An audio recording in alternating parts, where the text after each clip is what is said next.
शिवाजी महाराज की जय जिजाऊ तुमचा आमचा नाता काय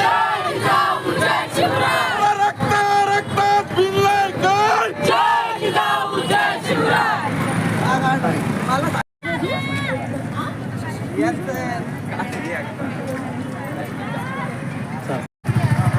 छत्रपती शिवाजी महाराज की जय जय जिजाऊ तुमचं आमचं नातं काय रक्त रक्तात मिळलं काय छत्रपती शिवाजी महाराज की माझं नाव गोपीनाथ दामोदर निकम, मराठा मावळा संघटनेचा प्रदेश कोषाध्यक्ष आहे मी. या छत्रपती शिवरायांच्या जयंतीनिमित्त सर्वप्रथम छत्रपती संभाजीनगर असेल, अखंड महाराष्ट्र असेल, अखंड हिंदुस्थान असेल, सर्वांना मी शिवजयंतीच्या फार फार शुभेच्छा देतो. आणि आमचं आराध्य दैवत छत्रपती शिवाजी महाराज यांना मानाचा मुजरा करतो. आणि सर्वांना एकच सांगतो की जीवनामध्ये जगायचं आहे तर आपण छत्रपती शिवाजी महाराजांचे विचार आणि छत्रपती शिवाजी महाराजांचे अनुकरण केले पाहिजे. एवढंच मी या जनतेला सांगेन.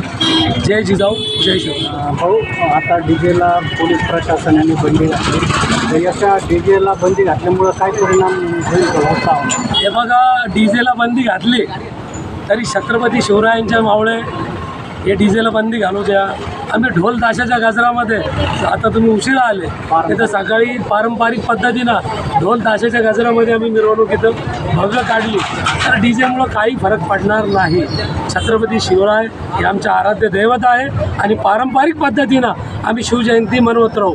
छत्रपती शिवाजी महाराज की जय जय जिजाऊ तुमचं आमचं नातं काय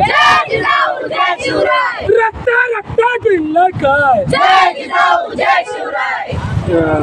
शिवाजी महाराजांची जयंती शहरात धूमधडाक्यात साजरी होत आहे आणि मार्केट कमिटी पण मध्ये पण साजरी होते. काय सांगाल?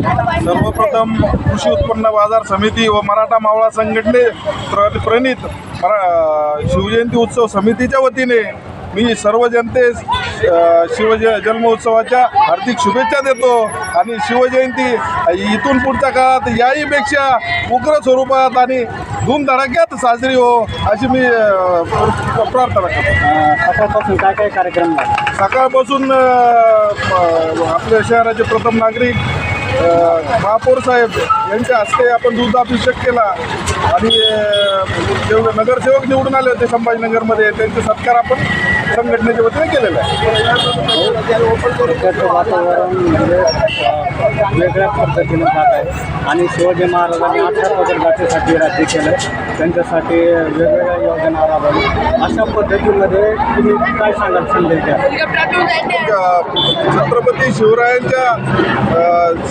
छत्रपती शिवरायांनी जे 18 पगड जातीला सोबत घेऊन जे रयत स्थापन केली होती, त्याच पद्धतीने मराठा मावळा संघटनेची सुद्धा सुरुवात आपण 18 पगड जातीला सोबत घेऊनच करत आहोत. या निमित्ताने तुम्ही शिवभक्तांना काय आव्हान करा? या निमित्तानं हेच सांगणार की शिवरायांची प्रेरणा घेऊन इथून पुढच्या काळात सर्वांनी हे केलं पाहिजे.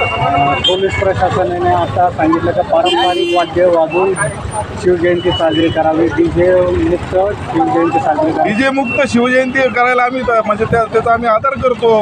पण सर्वच समजा ज्याही महापुरुषांची जयंती होती ती सर्व डीजे मुक्तच झाली पाहिजे ही आमची मागणी.